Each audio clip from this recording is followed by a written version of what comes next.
మన ప్రభువును రక్షకునైన యేసుక్రీస్తు నామమున ఉదయకాల సమయంలో యేసు వైపు చూచుచు అనే ఆధ్యాత్మికమైన కార్యక్రమానికి వచ్చేసిన మీ అందరికీ కూడా నా హృదయపూర్వకమైన వందనములు తెలియజేస్తున్నాను.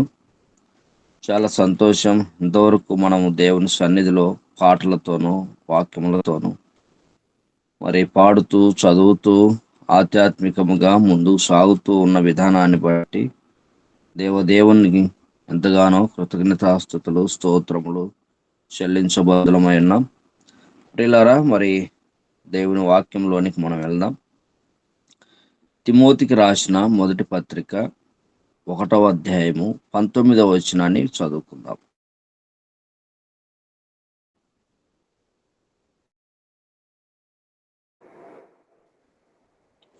తిమోతికి రాసిన మొదటి పత్రిక 1వ అధ్యాయము 19వ వచనం. బ్రదర్ చదవండి. అట్టి మనస్సాక్షిని కొందరు త్రోసివేసి విశ్వాస విషయమై ఓడబద్దలై పోయిన వారి వలె చెడి ఉన్నారు. వారిలో చాలా థ్యాంక్స్ అన్న వాక్య సందేశాన్ని చదివి వినిపించినందుకు. చిన్న ప్రార్థన చేసుకుందాం. ప్రార్థన చేసుకొని వాక్యంలోనికి మనం వెళ్దాం. పరిశుద్ధుడా, గరుడైన మా దేవ, స్తోత్రార్హుడా, స్తుతులకు పాత్రుడా, నీకు వందనాలు. ఈ ఉదయకాల సమయంలో తండ్రి నీ వైపు చూచుచు నీలో తండ్రి మేము బలపరచబడటకు కావలసిన చక్కటి అవకాశాన్ని నువ్వు మాకు అనుగ్రహించావు. నీకు వందనాలు దేవా. స్తోత్రార్హుడా, మా మధ్యలోనే ఉండండి, మాతో మాట్లాడండి, మా హృదయాల్లో నీ వాక్యాన్ని నింపండి. ఆధ్యాత్మికముగా అభివృద్ధి చెందుటకు విశ్వాసాన్ని పెంపొందింపు చేయండి. కరుణామయుడ, జీవాధిపతి, నీకు వందనాలు, స్తోత్రములు. ఇప్పుడు వచ్చిన వీళ్ళందరూ జ్ఞాపకం చేసుకునండి నాయనా. మరి మేమందరం కూడా ఏ మాటలు కూడా మేము తండ్రి తీసుకోకుండా ప్రతి మాట కూడా మా హృదయాల్లో నింపుకొనుటకు నాయన, ప్రతి మాటను కూడా ప్రభువా మేము నీ ద్వారా పొందుకొనుటకు ఆధ్యాత్మికముగా అభివృద్ధి చెందుటకు సహాయం చేయండి. కృప నింపండి దేవా. సహాయం చేస్తావు నమ్ముచు యేసు నామమున ప్రార్థించి పొందుకొనున్నాం తండ్రి, ఆమేన్.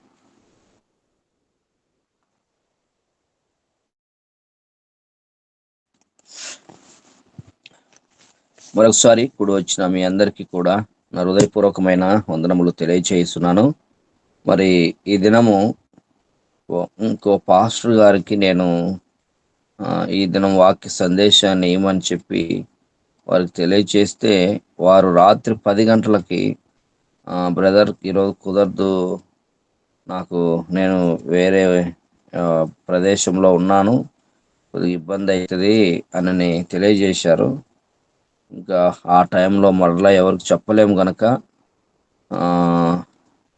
దేవుని యొక్క చిత్తమును బట్టి ఆయన ఇచ్చినటువంటి సమయానుకూలతను బట్టి మరి నేనే ఈ దినము వాక్య సందేశాన్ని తెలియజేయాలని ఇష్టపడి ఉన్నాను. ఇది చాలా సంతోషకరం. దేవుడు మనకి ఇచ్చినటువంటి ఈ యొక్క గొప్ప భాగ్యమును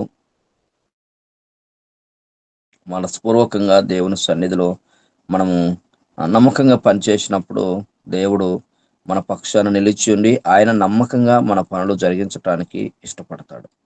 మనం ఎప్పుడైతే దేవుని సన్నిధిలో ఆయన పనిని మనం అశ్రద్ధ చేస్తామో దేవుడు కూడా మన పక్షాన అశ్రద్ధ చూపుతాడండి. అందుకని నమ్మకముగా దేవుని సన్నిధిలో ఉండాలి. ఆ విధంగా మన యొక్క విశ్వాసమును మనము ముందుకు తీసుకువెళ్ళాలి. సరే ప్రియులారా, ఈ దినము మరి వాక్య సందేశంలోనికి మనం వెళ్దాం. ఇక్కడ మనం చదువుకున్నటువంటి వాక్య భాగమును జ్ఞాపకం చేసుకున్నప్పుడు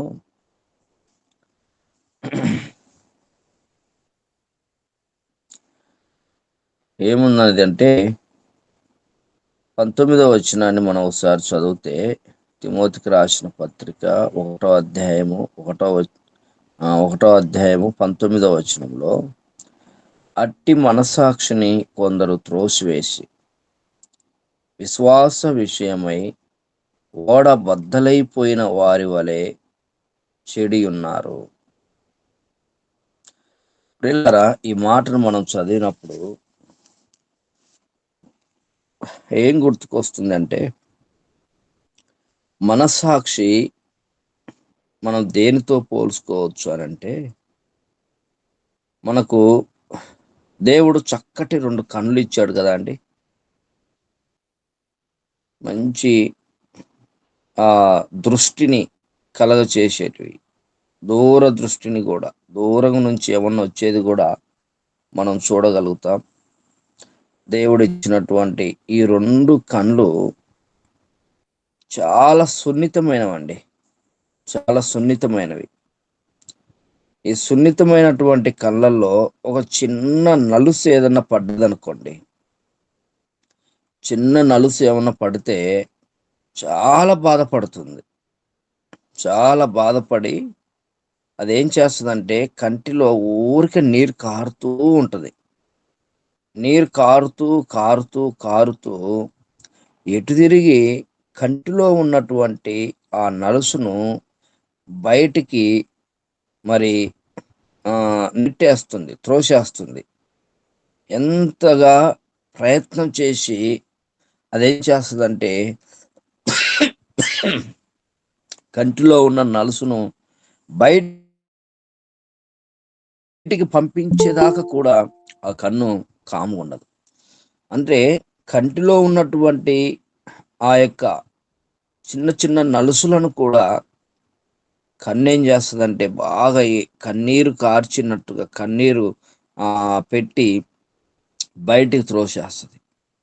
ఎలాగైతే కన్ను అంత సున్నితంగా తన పని చేస్తూ ఉందో, మన జీవితంలో ఉన్నటువంటి మనస్సాక్షి కూడా అంతే విధంగా సున్నితమైనదండి. అది ఏం చేస్తదంటే సున్నితమైనటువంటి ఈ మనస్సాక్షి ఏం చేస్తదంటే మనం చేసే ప్రతి పాపమును వెంటనే గ్రహించుకున్నట్లుగా చేస్తుంది. మనం చేసే ప్రతి పాపమును అంటే పాపము అనంటే ఈరోజు మనం ఆలోచించాల్సింది, చాలామంది పాపము అంటే ఏమనుకుంటారంటే, పాపము అంటే ఏదో ఒక పెద్ద వ్యభిచారం చేయడమో, లేకపోతే ఒక హత్య చేయడమో, లేకపోతే ఒక దొంగతనం చేయడమో, ఇంకొకటో ఇవే కదా పాపాలు అనుకుంటారు. కానీ మనము పాపము అంటే ఆలోచించాల్సింది ఏంటి అనంటే, ఆత్మీయతను విడిచిపెట్టి మరి శరీరత్వాన్ని కలిగి జీవించడమే పాపం. మరొకసారి మనం ఈ మాటను వినాలి. ఆత్మీయతను విడిచిపెట్టి శరీరానుసారంగా జీవించడమే. ఆత్మీయత అంటే ఏంటి అనంటే, దేవుని సన్నిధిలో దేవునితో సహవాసము చేయటం. దేవుని సన్నిధిలో దేవునితో సహవాసము చేయటం. దేవుని సన్నిధిలో నిరంతరము ప్రార్థిస్తూ ఉండడం, నిరంతరము బైబిల్ చదువుతూ ఉండడం, నిరంతరము దేవుని వాక్యమును ధ్యానిస్తూ ఉండడం, ఇవి ఆధ్యాత్మికమైనటువంటి సూచనలు. ప్రియులారా, ఇవి ఎప్పుడైతే మన జీవితంలో దూరమైపోతాయో, మనము ఆటోమేటిక్‌గా శరీరానుసారమైనటువంటి ఆలోచనలలోనికి వెళ్ళిపోతాం. ఆటోమేటిక్‌గా మనము మరి భూ సంబంధమైనటువంటి వాటిని మనం చూడటానికి అవకాశం ఉంటది. అప్పుడు ఇక చాలా విధాలుగా మనము ప్రార్థన ఉండదు. ప్రార్థన ఆహ్, సహవాసంలో పాలిభాగస్థులం కాలేము. ఎప్పుడు ప్రార్థన అయిపోతుందా అని ఎదురు చూస్తూ ఉంటాం. ఎప్పుడు బయటికెళ్ళిపోతామా అంటే, ఒకవేళ ప్రార్థనకెళితే ఎప్పుడు బయటికెళ్ళిపోతామా? ఏంటి ఎంతసేపయ్యా ప్రార్థన? తొందరగా కానియండి అనే విధానంలోనికి మనం వస్తాం.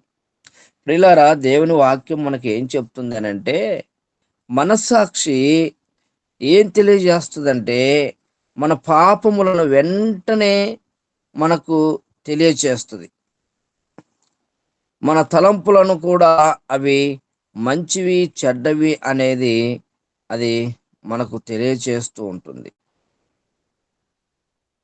అయితే మనం ఏం చేస్తామంటే మన మనస్సాక్షి యొక్క మాటను పొరపాటున కూడా వినమండి.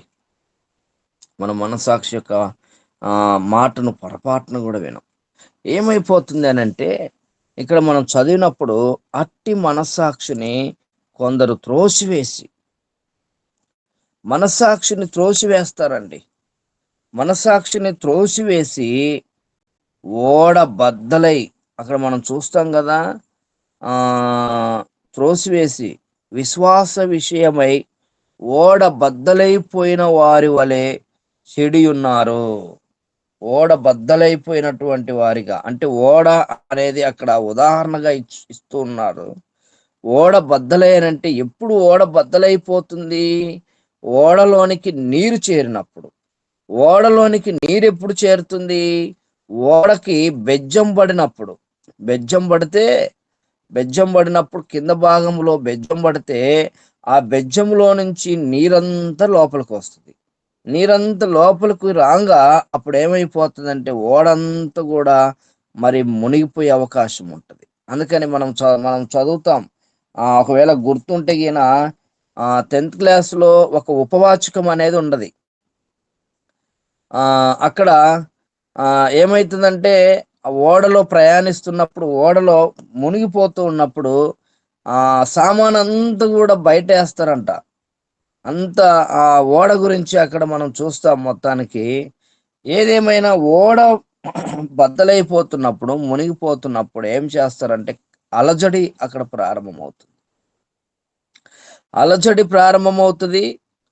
తర్వాత మరి ఆ సామానంతా బయటేస్తారు. ఎంతో కాపాడుకోవాలని ప్రయత్నం చేస్తారు, కానీ అది విఫలమైపోవటానికి కారణం ఏంటనంటే ఓడ బద్దలైపోతుంది గనక. ప్రియులారా, ఆధ్యాత్మికమైన జీవితంలో మన మన యొక్క ఆధ్యాత్మికమైన జీవితంలోనికి ఎప్పుడైతే పాపము ప్రవేశిస్తుందో, ఎప్పుడైతే పాపము మనల్ని అంటుపెట్టుకుంటుందో, అప్పుడు మన మనస్సాక్షి యొక్క మాటలు కూడా మనము తీసుకోము. అప్పుడు ఏమైపోతుంది అనంటే మన విశ్వాసము దేవుని నుండి పోతుంది, విశ్వాసం ఉండదండి. కనుక ఇక్కడ మనం చూసినప్పుడు మరి మనస్సాక్షి దేవుని సన్నిధిలో మనకు తెలియచేస్తూ ఉంటది. ఇది చేయకూడదు, ఇది చేయకూడదు, ఇది చేయకూడదు, ఇది చాలా తప్పు, ఇది అలా చేయకూడదు అని చెప్పి మనస్సాక్షి చెబుతూనే ఉంటది. కానీ లెక్క చేయమ్మ. చూడండి ఏం చేస్తుందంటే, ఒక ఉదాహరణలోనికి మిమ్మల్ని తీసుకెళ్తున్నాను. మనస్సాక్షి ఏం చేస్తుందంటే, ఏదైనా ఒక అబద్ధం ఆడుతున్నప్పుడు మనం వెంటనే అబద్ధం ఆడేస్తాం. మనస్సాక్షి ఏం చేస్తుందంటే, నువ్వు అలా ఆడకూడదు, అది కరెక్ట్ కాదు కదా, అది తప్పు కదా, నువ్వు అట్లా ఆడితే ఎట్లా, నువ్వు దాన్ని చేయమాకు అని చెప్పి మనకు మనస్సాక్షి ప్రేరేపిస్తూ ఉంటది. రోజు మనం ప్రార్థించుకుంటా ఉంటాం కదా, ప్రతిరోజు మనం ప్రార్థన చేస్తూ ఉంటాం. ఇలా ఈ విధంగా మీట్ యాప్ ద్వారా మనం దేవుని వాక్యాన్ని వింటూ ఉంటాం. అయితే ఒకరోజు ఏమనిపిస్తుందంటే, రోజులే ఈరోజు మనం కాముగుందాము అని శరీరము ప్రోత్సహిస్తుంది. శరీరం ప్రోత్సహించినప్పుడు ఆ యొక్క మనస్సాక్షి ఏం చేస్తుందంటే, ఎందుకు నువ్వు కాముగుంటావు, దేవుని వాక్యాన్ని వినాలి కదా, పద నువ్వు జాయిన్గా అని చెప్పి మనస్సాక్షి ఒత్తిడి చేస్తూ ఉంటది. అయితే ప్రియులారా, ఇక్కడ ఎవరికి ప్రాధాన్యత ఇస్తావో అదే మనకు తెలిసిపోద్ది. మరి శరీరం ఏమో వద్దంటుంటది, ఆత్మ ఏమో జాయిన్గా అంటుంటది. ఎవరికి ప్రాధాన్యత ఇవ్వాలి? చాలామంది శరీరానికి ప్రాధాన్యత ఇస్తారు, తద్వారా మంచి దీవెనలు పోగొట్టుకుంటారు, తద్వారా ఎన్నో నష్టాలను ఎదుర్కొంటారు, తద్వారా ఎంతో మరి నష్టమైనటువంటి పరిస్థితులలోనికి వెళ్ళిపోవటానికి అవకాశం ఉంటుంది. అయితే ప్రియులారా, మనస్సాక్షిని సరిచేసుకోవాలను. మనం అందరం కూడా మనస్సాక్షిని మనము ఎప్పుడైతే ఆ మాటను విని సరిచేసుకుంటామో అప్పుడు మన జీవితాలు క్షేమకరమైనటువంటి జీవితాలుగా ఉంటాయండి. ఇది చాలా లోతైనటువంటి ఆలోచన. చాలా లోతైనటువంటి ఆలోచన. ఏంటి అనంటే ఎక్కడైనా మనము త్రోవ తప్పి తిరగటానికి త్రోవ తప్పి తిరగటానికి మరి ఆ మనస్సాక్షి మనల్ని గద్దిస్తూ ఉంటది. చాలా బాగా మనం ఆలోచించాలి. ఆత్మీయ జీవితంలో నుంచి మనం త్రోవ తప్పి తిరుగుతున్నప్పుడు మనస్సాక్షి మనకేం చేస్తుంటదంటే మనకు సూచనలు ఇస్తా ఉంటది. మనకు తెలియజేస్తా ఉంటది. ఇదిగో నువ్వు ఇలా వెళ్తున్నావు, ఇది ఇది రాంగ్, ఇది కరెక్ట్ కాదు, ఇలా వెళ్ళకూడదు, నువ్వు మార్చుకో, నీ పద్ధతి మార్చుకో, నీ నీ ఆలోచన మార్చుకో అని చెప్పి మనస్సాక్షి ఏం చేస్తుంటదంటే పదే పదే పదే పదే పదే పదే మనకు తెలియజేస్తా ఉంటదండి. ఎప్పుడైతే మనస్సాక్షిని లెక్క చేయకుండా మనము దాన్ని చేసేస్తామో మన జీవితం అంతా కూడా అలజడికి గురైతది. ఓడ బద్దలైపోయినట్టుగా మన జీవితము బద్దలైపోద్ది. ఒకప్పుడు మంచి ప్రార్థనా పరులముగా ఉంటాం. ఒకప్పుడు మంచి విశ్వాస వీరులముగా అంటే విశ్వాసం కలిగి ఉన్నాం. ఒకప్పుడు బాగా మందిరాలకు వెళుతూ ఉన్నాం. ఇప్పుడు ఏమైపోతుందంటే దూరం చేస్తుంది. మనస్సాక్షిని మనం లెక్క చేయకుండా మన ఇష్టానుసారంగా మనం తిరుగుతా ఉంటే మన ఇష్టానుసారంగా మనం జీవిస్తూ ఉంటే ఇప్పుడు ఏమైపోతామంటే చాలా నష్టంలోనికి మనం వెళ్ళిపోవటానికి అవకాశం ఉంటుంది. కనుక ప్రియులారా, దేవుని వాక్యం మనకు తెలియజేస్తా ఉంది,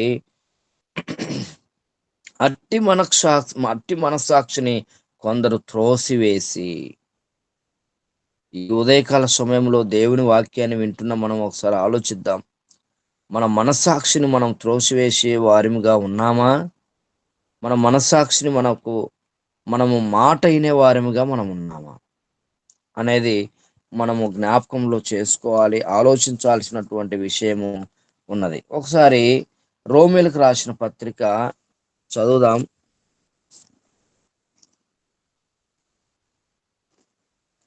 రోమీలకు రాసిన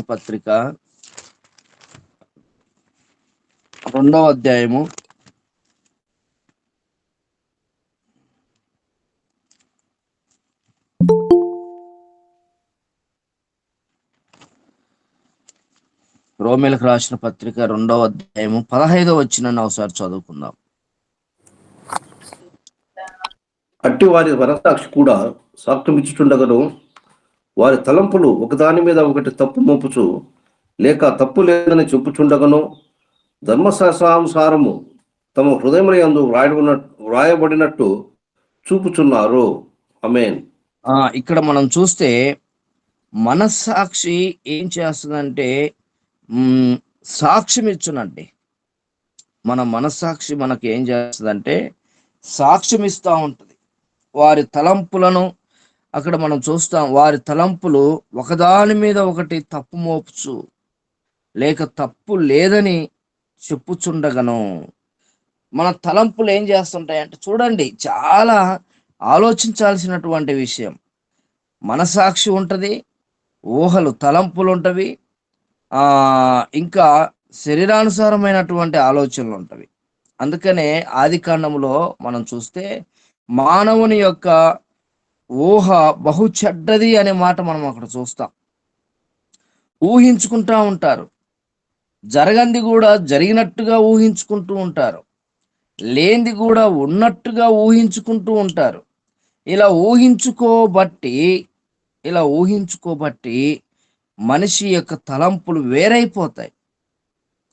ఇది చాలా ఆలోచించాల్సినటువంటి విషయం. ఏంటి అనంటే దేవుని సన్నిధిలో మనము దేవునితో అనుసంధానమై ఉండాలి తప్ప లోకానుసారముగా మనం ఉండకూడదు. క్రైస్తవులముగా ఉన్న మనము, దేవుని బిడ్డలముగా ఉన్న మనము, దేవుని నామాన్ని నిరంతరము ఆరాధిస్తూ దేవుని సన్నిధిలో జీవిస్తున్నటువంటి మనము ప్రధానంగా ఏం చేయాలనంటే మన మనస్సాక్షిని దేవుని సన్నిధిలో నిలుపుకొని మనస్సాక్షి చెప్పినట్టుగా మనం చేస్తూ ఉండాలి.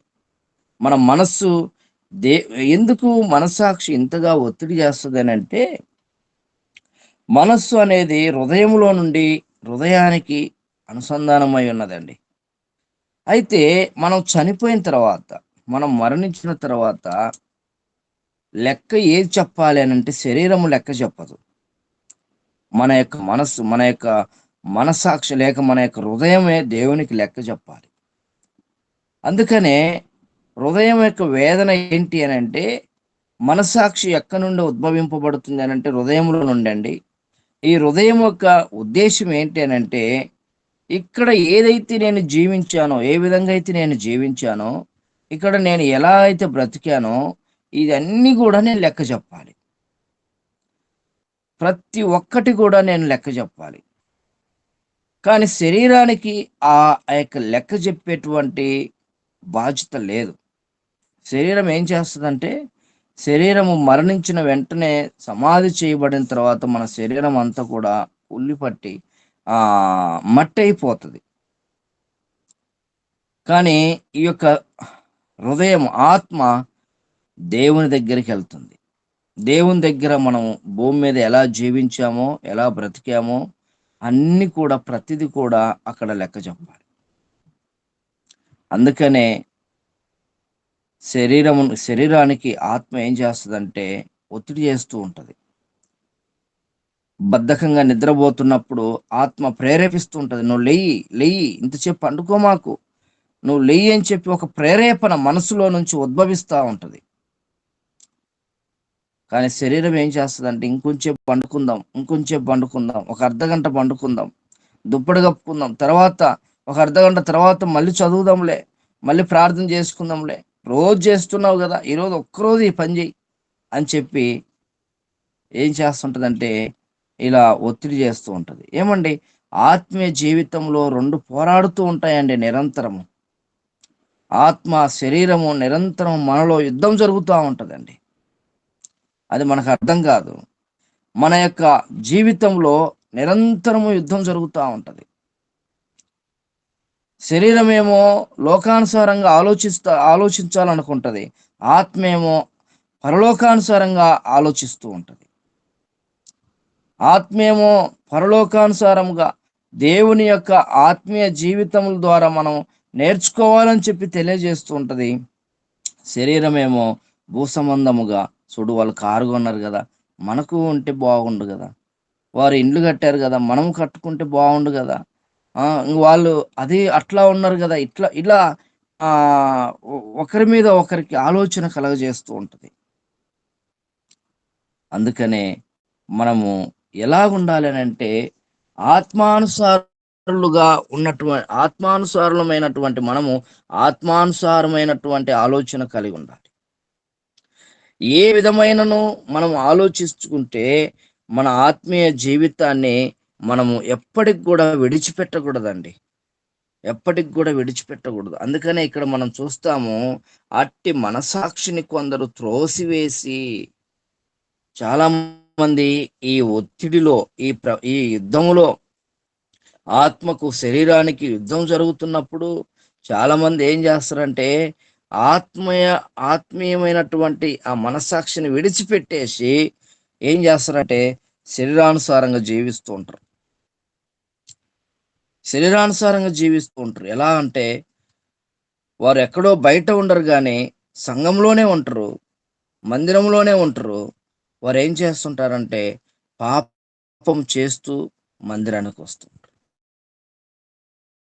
అబద్ధాలు ఆడుతూ మందిరానికి వస్తూ ఉంటారు, వ్యభిచారం చేస్తూ మరలా మందిరంలోనే పాటలు పాడుతుంటారు, వాక్యం చదువుతుంటారు, ప్రార్థన చేస్తుంటారు, దేవుని సన్నిధిలోనే ఉంటారు. కానీ వారు చేసే ఆ యొక్క పని చాలా ఘోరమైనటువంటి పని. అయితే వారికి తెలియదా? మనస్సాక్షి వారికి ప్రేరేపిస్తూ ఉంటదండి. నువ్వు ఇది చేస్తున్నావు, ఇక్కడికి రాకూడదు, ఇలా ఉండకూడదు, ఇలా జీవించకూడదు, మనసు మార్చుకో, నీ పద్ధతి మార్చుకో అని చెప్పి మనస్సాక్షి తెలియజేస్తూ ఉంటది. కానీ మనస్సాక్షి యొక్క మాటను వారు లక్ష్య పెట్టరు. అయితే ఏమైపోతుంది అని అంటే, మనస్సాక్షి అనేక సందర్భాల్లో ఎంతో కుమిలి బాధపడుతూ ఉంటదండి. మన హృదయములో మన మనస్సాక్షి ఏమైపోతుంటదంటే కుమిలి కుమిలి బాధపడుతూ ఉంటుంది. అప్పుడు శరీరానుసారమైనటువంటి మనస్సు, శరీరానుసారమైనటువంటి సాతాను యొక్క ఆలోచన మనలో ఏమైపోతుందంటే సింహాసనం వేసుకొని కూర్చొని అదేం చేస్తుందంటే దాని యొక్క ఆ ఏమంటారంటే మనం మనం చూస్తాం కదా, ఆ ఆ తోలు ధరించుకున్నారంటారు చూడండి. తోడేలు తోలు ధరించుకున్నటువంటి వారింగా మనం ఉంటాం. పైకేమో చాలా మంచి భక్తి కలిగిన వారిగా మనం ఉంటాం. లోపల అంతా కూడా ఏమైపోతుందంటే చాలా ప్రమాదకరమైనటువంటి మనస్సు ఆలోచన ఉంటున్నట్టుగా మనం చూస్తున్నాం. అందుకనే ప్రియులారా, ఇక్కడ మనం చదువుతున్నాం, దేవుని వాక్యాన్ని మనం చదువుతున్నాం. ఏంటి అనంటే 15వ వచనంలో మనం చదివాం కదా, అట్టి వారి మనస్సాక్షి కూడా సాక్ష్యం ఇస్తుండగను. సాక్ష్యం ఇస్తూ ఉంటుంది మన గురించి. అది ఏ విధమైనటువంటి సాక్ష్యం అంటే, మంచి చేస్తే మంచి సాక్ష్యం ఇస్తుంది. దేవునికి అవిధేయత చూపితే అవిధేయత చూపి సాక్ష్యం, అవిధేయత చూపావు అని సాక్ష్యం ఇస్తుంది. దాన్ని గ్రహించుకొని మంచి నడవడికలో మనం నడిచే బాధ్యత మన మీద ఉందండి. దాన్ని తెలుసుకొని మరి మంచి ఆలోచన కలిగి మనం జీవించగలిగేటువంటి బాధ్యత మన మీద ఉంది. కనుక ప్రియులారా, ఈ ఉదయకాల సమయంలో దేవుని వాక్యాన్ని వింటున్న మనం అందరం కూడా ఆలోచించాల్సినటువంటి విషయం ఏంటంటే, మన మనస్సాక్షి నడుస్తూ లేక అదుపులో. చాలా మంది ఉంటారు కదా, మాట్లాడుతూ ఉంటే అదుపులో పెడతారు. వారు మాట్లాడేది కరెక్ట్ గా మాట్లాడుతుంటారు, కానీ వారిని వారి యొక్క మాటను తీసుకోరు. కుటుంబంలో భార్యాభర్తల మధ్యలో కానీ, పిల్లల మధ్యలో కానీ, బంధువులు ఇలా మనం మాట్లాడుతుంటే వారు కరెక్ట్ మాట్లాడుతుంటారు, కానీ ఏంది నువ్వు మాట్లాడేది, నోరుమి అని చెప్పి గద్దించి వారిని నోరు మూస్తూ ఉంటారు.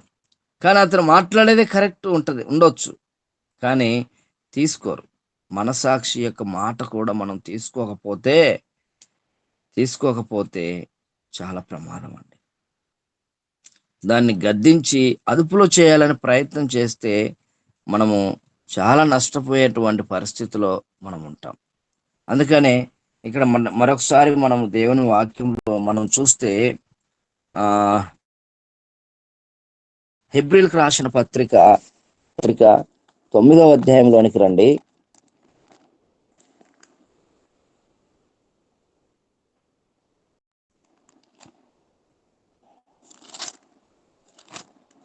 హెబ్రీలకు రాసిన 9వ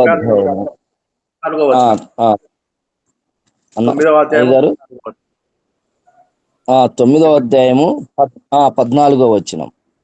నిత్యుడగు ఆత్మ ద్వారా తన్ను తాను దేవునికి నిర్దోషినిగా అర్పించుకొనిన క్రీస్తు యొక్క రక్తము నిర్జీవ క్రియలను విడిచి జీవము గల దేవుని సేవించుటకు మీ మనస్సాక్షి ఎంతో ఎక్కువగా శుద్ధి చేయును. ఆమేన్. మనము మన జీవితంలో దేవుని యొక్క రక్తము ఏం చేస్తుంది అనంటే నిర్జీవ క్రియలను విడిపింప చేస్తుందండి. ఏదైతే నిర్జీవముగా మన యొక్క జీవితంలో ఉన్నాయో వాటన్నిటిని కూడా తీసివేస్తూ ఉంది దేవుని రక్తం, యేసుక్రీస్తు యొక్క రక్తం. యేసుక్రీస్తు యొక్క రక్తం ఏం చేస్తుంది అనంటే మన క్రియలను, మన యొక్క నిర్జీవ క్రియను విడిచిపెట్టేసి జీవము గల దేవుని సేవించుటకు మన మనస్సాక్షిని ఎంతో ఎక్కువగా శుద్ధి చేస్తూ ఉంది. ఎంత అద్భుతమైనటువంటి మాట అండి. యేసుక్రీస్తు రక్తము మన జీవితాలకు ఎంత ఉపయోగపడుతుందో చూడండి. అంటే ఆయన రక్తము ద్వారా మనము కడగబడకపోయి ఉంటే, యేసుక్రీస్తు కలువరి శిలువలో కార్చిన అమూల్యమైనటువంటి రక్తము ద్వారా మనం శుద్ధి చేయబడకపోతే ఏముంటుందో ఆలోచించారా? నిర్జీవ క్రియలు మనలో ఉంటవి. నిర్జీవ క్రియలు మనలో ఉంటవి. అవి ఎక్కడికి నడిపిస్తాయి అంటే ఈ నిర్జీవ క్రియలు, అంటే జీవం లేనటువంటి క్రియలు, భూ సంబంధమైనటువంటి ఆలోచన అని చెప్పుకోవాలి. ఇంకా భూ సంబంధమైనటువంటి తలంపులు, భూ సంబంధమైనటువంటి ఆలోచన, భూ సంబంధమైనటువంటి పనులు, ఇవన్నీ కూడా మన జీవితాల్లో ఇంకా ఉన్నాయి అని అంటే యేసుక్రీస్తు రక్తం ద్వారా కడగబడిన వారిగా మనం ఉండలేము. ఆయన రక్తం ద్వారా కడగబడి మరి మన పాపములన్నిటిని కూడా దేవుని పాదాల దగ్గర పెట్టి మనము మారు మనసు పొందిన వారిగా మనం ఉంటే మన జీవితంలో ఒక పరివర్తన వస్తుందండి. మన జీవితంలో ఒక ప్రత్యేకమైనటువంటి స్థానం ఉంటుందండి. మన జీవితంలో ఒక ప్రత్యేకమైనటువంటి మరి జీవితాన్ని మనం కలిగి జీవిస్తాం. ఒక ఉదాహరణ మీకు తెలియజేయాలని ఇష్టపడుతున్నాను. జక్కయ్య గురించి మనకు బాగా తెలుసు. జక్కయ్య మరి యేసుక్రీస్తు ప్రభువారు తమ ఇంటికి రానప్పుడు ఎలాగున్నాడు అంటే చాలా ఘోరమైనటువంటి పరిస్థితిలో ఉన్నాడు. సుంకం వసూలు చేస్తూ రూపాయి వసూలు చేసే కాడ చెవు వడబిండి 2 రూపాయలు వసూలు చేసేవాడు. అయ్యో, వారు పేదవారైనప్పటికీ కనికరము లేకుండా వారి మీద ఏం చేసేవాడంటే ఇంకా ఎక్కువ భారం మోపి, వారు పేదవారైనా సరే, మరి ఎంత బీదవారైనా సరే, అలాంటి కనికరం ఏమాత్రం కూడా చూపించకుండా వారి దగ్గర వసూలు చేస్తూ అంత పోగు చేసుకొని, అంత దాపెట్టుకొని, అంత బాగా ఆస్తిని రెట్టింపు చేసుకుంటూ ఉన్నాడు. ఈ విధానం ఎప్పుడనంటే యేసుక్రీస్తు తన జీవితంలోనికి రానప్పుడు అండి. అందరు వ్యసనపడేవారు, అందరూ కూడా అతన్ని చూసి అసహించుకునేవారు, మనస్సాక్షి లేనటువంటి వాడుగా అనుకునేవారు, ఎంతగానో మరి చీదరించుకున్నటువంటి వారు జక్కయ్యను చూసి. అయితే ఎప్పుడైతే యేసుక్రీస్తు ప్రభువారు తన యొక్క ఇంటిలోనికి వచ్చాడో, తన ఇంటిలో యేసుక్రీస్తు ప్రభువారు ఎప్పుడైతే అడుగు పెట్టాడో తన జీవితము పరివర్తన చెందిందండి. తమ జీవితము మారిపోయిందండి. ఎప్పుడో 20 ఏళ్ల క్రితం నాడు అతను అన్యాయముగా ఎవరి దగ్గర అయితే తీసుకున్నాడో దాన్ని గుర్తు చేసుకుంటున్నాడు. వెంటనే, అయ్యా, ఇదిగో నేను చేసిన ఘోరమైనటువంటి పని, నేను ఎవరి దగ్గర అయితే అన్యాయంగా తీసుకున్నానో వారికి మరలా నేను ఇస్తున్నానని చెప్పి వెంటనే అక్కడ జరిగినట్టుగా మనం చూస్తున్నాం. ఇది పరివర్తన అండి. దీన్ని ఏమంటారనంటే మనస్సాక్షి ఒప్పుకోలు అని అంటారు. మనస్సాక్షి ఒప్పుకోలు, లేక ఇంకా ఏం చెప్పుకోవచ్చు అంటే మనస్పూర్వకమైనటువంటి నిర్ణయము అని చెప్పుకోవచ్చు. మనస్పూర్వకమైనటువంటి నిర్ణయం. ఈ నిర్ణయంలో ఇంకా ఏముంటుందంటే ఒడిదుడుకులు ఉండవు, అలజడులు ఉండవు, ఇద్దామా ఇయ్యకూడదా అనే ఆలోచన ఉండదు. వెంటనే వాళ్ళందరినీ పిలిచి ఆయన ముందే, యేసుప్రభు అక్కడ ఉన్నాడు. ఇదంతా కూడా కొన్ని రోజులు పట్టలేదండి, జరిగేసరికి కొన్ని రోజులు పట్టలేదు. వెంటనే ఇదంతా కూడా క్షణాలలో జరిగిపోయిందండి. ఇదంతా కూడా క్షణాల్లో జరిగిపోయింది. ఎంత మంచి అవకాశాన్ని జక్కయ్య ఉపయోగించుకున్నాడో చూడండి. ప్రియులారా, దేవుని బిడ్డలారా, నేను చెప్పదలుచుకున్నటువంటి విషయం ఏంటనంటే, ఎప్పుడైతే యేసుక్రీస్తు రక్తం ద్వారా నీవు నేను మనం అందరము కడగబడతామో అప్పుడే శరీరానుసారమైనటువంటి మనసాక్షిని మనము మన జీవితంలో నుంచి తీసివేసుకొని ఆత్మానుసారమైనటువంటి మనస్సాక్షిని కలిగి జీవించాలి. ఇక ఆ రోజు నుండి ప్రారంభమైనటువంటి ఆ జీవిత ప్రయాణము దేవుని సన్నిధిలో నిరంతరం అనుసంధానమై ఉండాలి. నిరంతరము దేవుని సన్నిధిలో నిరంతరము ముందుకు వెళుతూ ఉండాలి తప్ప మరలా వెనుకకు తిరిగి చూసి మరలా భూ సంబంధమైనటువంటి ఆలోచన మనం కలిగి ఉంటే అది ఇక చాలా ప్రమాదకరమైనటువంటి పరిస్థితిగా మనం చూసుకోవాలి. అందుకని అక్కడ మనం చదివాం కదా, 14వ వచనంలో మనం చదివాం కదా. మరి మనం అక్కడ అక్కడ చదువుతున్నాం కదా. 9:14లో మనం చదివాము. నిత్యుడగు ఆత్మ ద్వారా తన్ను తాను దేవునికి నిర్దోషిగా అర్పించుకున్న క్రీస్తు యొక్క రక్తము నిర్జీవ క్రియలను విడచి జీవము గల దేవుని సేవించుటకు మీ మనస్సాక్షిని ఎంతో ఎక్కువగా శుద్ధి చేయును. మన మనస్సాక్షిని శుద్ధి చేసేటువంటి ఆయుధం ఏంటనంటే ఆయన యొక్క రక్తమేనండి. ఈ దినం ఎంతమంది యేసుక్రీస్తు రక్తం ద్వారా విమోచింపబడారు? నిజముగా ఈ దినము నువ్వు విమోచింపబడావా? నిజముగా ఈ దినము యేసుక్రీస్తు రక్తం ద్వారా కడగబడినటువంటి ఒక మంచి ఆత్మీయ జీవిత విధానములో మనం ఉన్నామా? పరిశీలన చేసుకోవాలి, పరీక్షించుకోవాలి. ఇదిగో మన జీవితంలో, మన బాడీలో, మన యొక్క మనలో నిరంతరం యుద్ధం జరుగుతుందండి. ఇది ఎవరు మర్చిపోకూడదు. నిరంతరం యుద్ధం జరుగుతుంది. ఆత్మకు యుద్ధం జరుగుతుంది, శరీరానికి యుద్ధం జరుగుతుంది. ఇది ఆగిపోదు. ఒకవేళ మరి దేశాలకు యుద్ధం జరుగుతున్నప్పుడు కొన్ని దినాలు ఆగిపోవచ్చేమో, కానీ కొద్ది దినాలు మరి యుద్ధం ఆపుకొని వారు ఒక నిర్ణయం తీసుకోవచ్చేమో, కానీ మనలో ఉన్నటువంటి ఆత్మకు శరీరానికి మాత్రం అలుపెరగని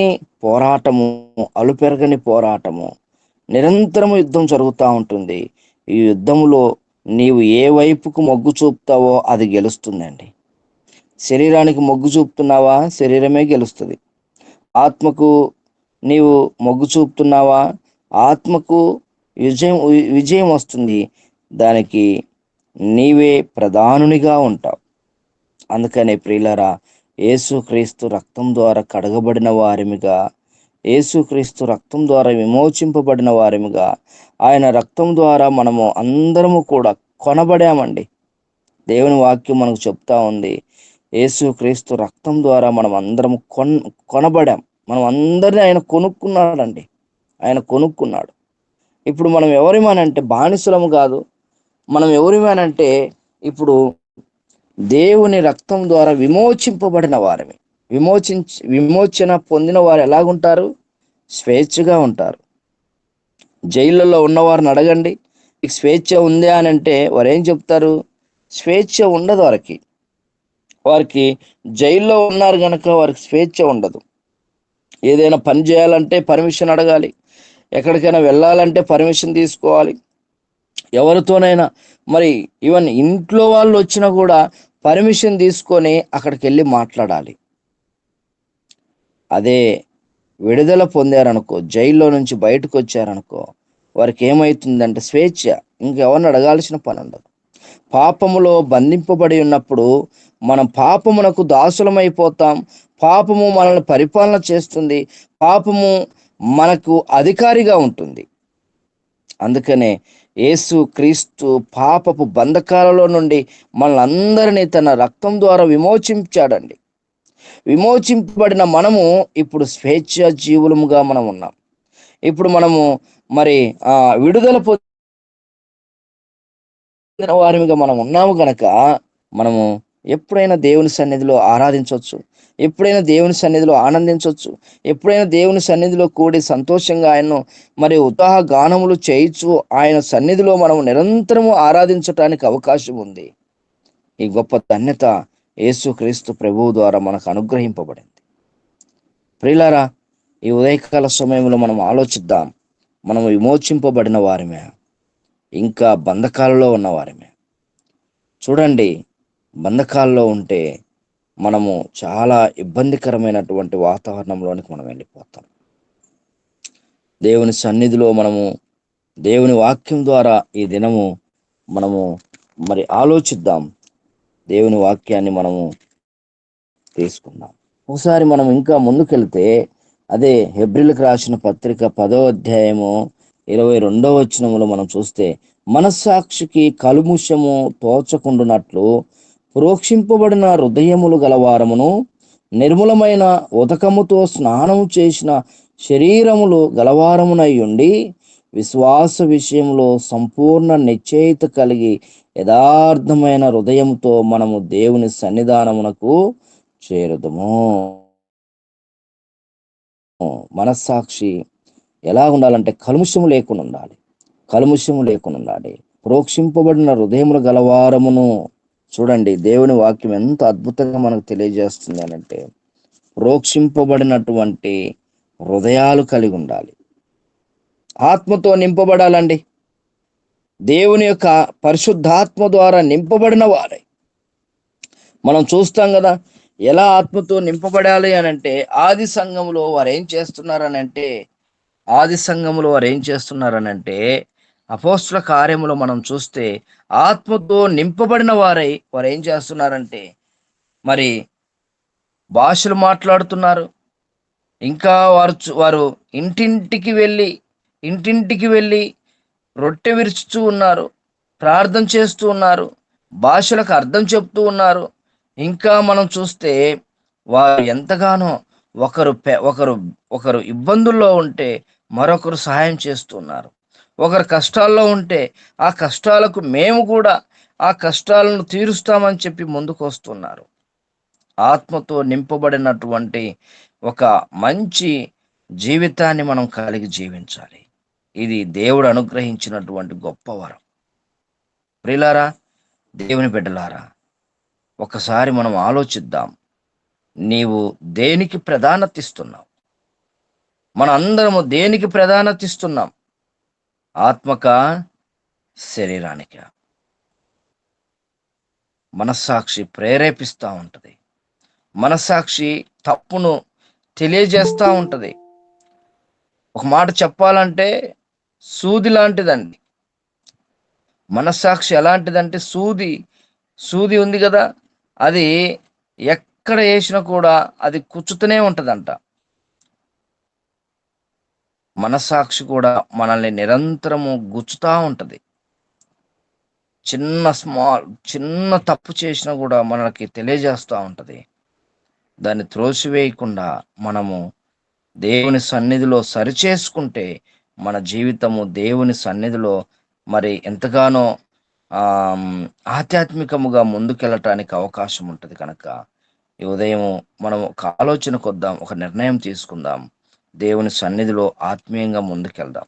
దేవుడి మాటలు దీవించి ఆశీర్వదించును గాక. ఆమేన్. ఆమేన్. ఆమేన్. సజీవయాగముగా మన శరీరము సమర్పించి, ఆ సజీవయాగముగా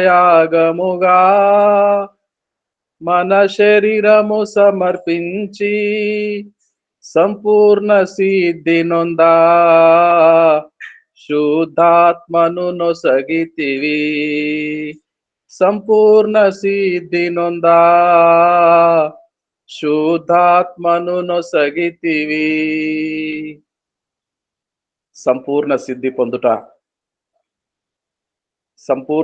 పొందుటయే ప్రధానము. భక్తి జీవితము శరీర జీవితములో జీవించినంత కాలము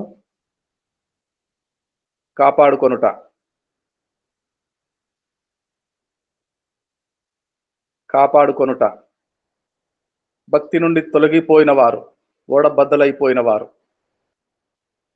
విశ్వాసము తొలగిపోయిన వారు,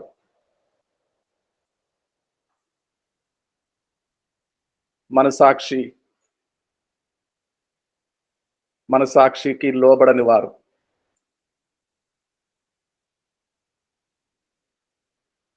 ప్రకటన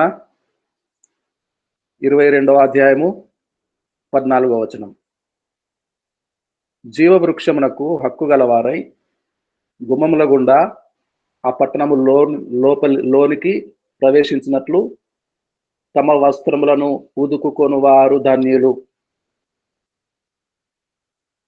మనసాక్షి ప్రశస్త వస్త్రముతో పోల్చబడింది. తెల్లని వస్త్రముతో పోల్చబడింది. మనసాక్షి తరచుగా మలినము, దాగులు, మచ్చలు అంటుకుంటాయి. శరీర జీవితంలో ఉన్నాం కదా, మనసాక్షి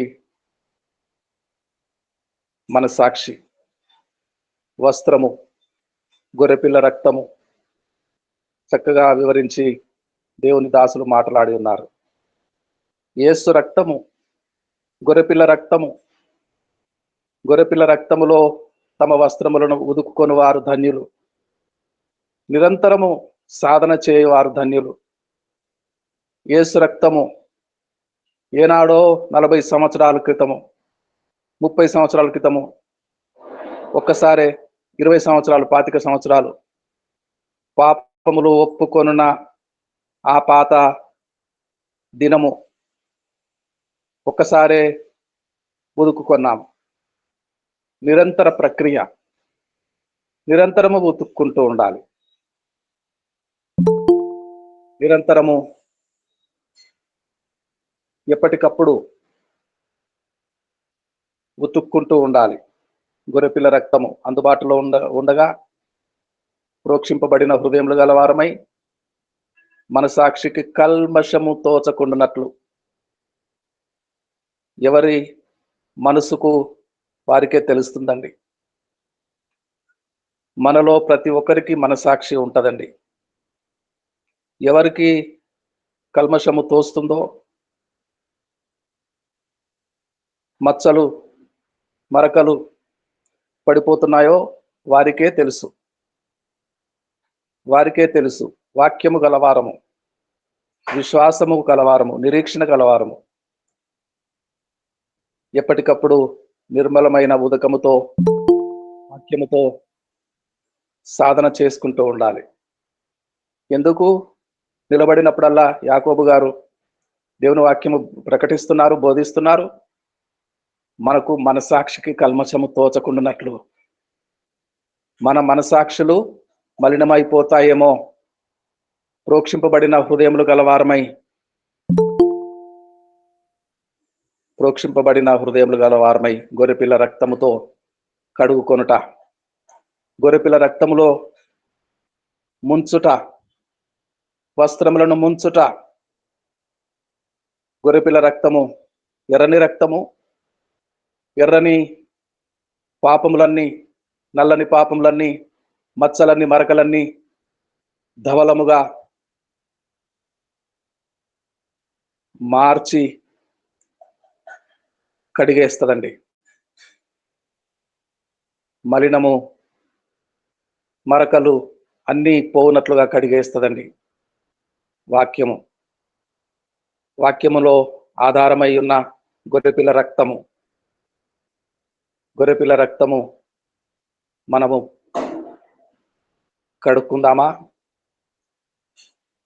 గొర్రెపిల్ల రక్తములో వస్త్రములు కడుక్కుందామా? హృదయములు ప్రోక్షింపబడి చేసుకుందామా? ఇది నిరంతర ప్రక్రియ. ఏనాడో మారు మనసు పొందిన ఒక దినము ఆ దినములో కడగబడతాము. అయితే ఈనాటికి మన సాక్షి వాత వేయబడినట్టుగా, అలవాటు చేయబడినట్టుగా, అలవాటు చేయబడి వాత వేయబడిన మన సాక్షి సూది పాయింట్ ఒప్పుకోదు. మన సాక్షి పొడుస్తూ ఉంటది, పొడుస్తూనే ఉంటది, నొప్పి కలుగు చేస్తూ ఉంటది. మన సాక్షి గొర్రెపిల్ల రక్తము అందుబాటులో ఉన్నది. గొర్రెపిల్ల రక్తము అందుబాటులో ఉన్నది. యేసు రక్తము స్రవించుతూనే ఉన్నది. దారాలుగా, రుధిర దారాలుగా కారుతూనే ఉన్నది. రండి, మన మనసాక్షికి కల్మషము తోచకుండానట్లు ప్రోక్షింపబడిన హృదయం గలవారమై, గొర్రెపిల్ల రక్తములో కడగబడిన వారమై సంపూర్ణ సిద్ధి పొందుదామా? సంపూర్ణత్వము పొందుదామా? పరలోకపు ఆ పరిశుద్ధ పట్టణము గుండా ప్రవేశించుదామా? దేవునికి స్తోత్రం కలుగునుగాక. హల్లెలూయా, హల్లెలూయా, హల్లెలూయా. మీలో ఎవరైనా ప్రార్థన చేయ ఇష్టపడతారా? క్లుప్తముగా చిన్న మాట ప్రార్థన చేస్తారా? మీలో ఎవరైనా ప్రేరేపణ కలుగుతుందా? పరిశుద్ధురానైనా నీకు స్తోత్రం ప్రభు, నీకు వందనాలయ్యా. గొప్ప దేవుడా నాయన, నీకే మహిమైనా, నీకే వందనములు తండ్రి, నీకే స్తోత్రం. ఇదిగో నాయన నా పలికిన జీవమైన మాటలు బట్టి నేను నీకు వందనాలు. మంచి మనస్సాక్షిని ప్రభా ఇదిగో నాయన కలిగి ఉండడానికి అయ్యా, నీతో సన్నిధి, నీ సన్నిధి, నీ సహవాసం అయ్యా మాకెంతో నాయన, మా పాప వస్త్రం ఉతుక్కోవటానికి, ఆ ప్రశస్తమైన వస్త్రంగా మార్చుకోవటానికి కేవలం మీతో అనుసంధానం మాత్రమే అని ప్రభావ తెలియజేస్తోందని బట్టి నీకు వందనాలు. ఇదిగోనైనా కొన్ని సందర్భాల్లో ప్రభా నైనా చెడ్డ మనస్సాక్షిని ప్రభా నైనా వెంబడించి నీతో ఉన్న మంచి మనస్సాక్షిని కోల్పోయిన సందర్భాలు అనేకం. ఇదిగోనైనా ప్రభు మరొక నూతనంగా ప్రభు నైనా ప్రభు ఇంకా మా వస్త్రములు మేము ఉతుక్కోవటానికి నైనా ప్రభు నైనా మలినము లేని ప్రశస్తమైన వస్త్రముల ప్రభాని ఎదుట మేము ఉంచుకోవటానికి కలిగిన మనస్సాక్షి మేము పొందుకోవటానికి ఇంకా అయ్యా నువ్వు మాకు సహాయం దయచేసి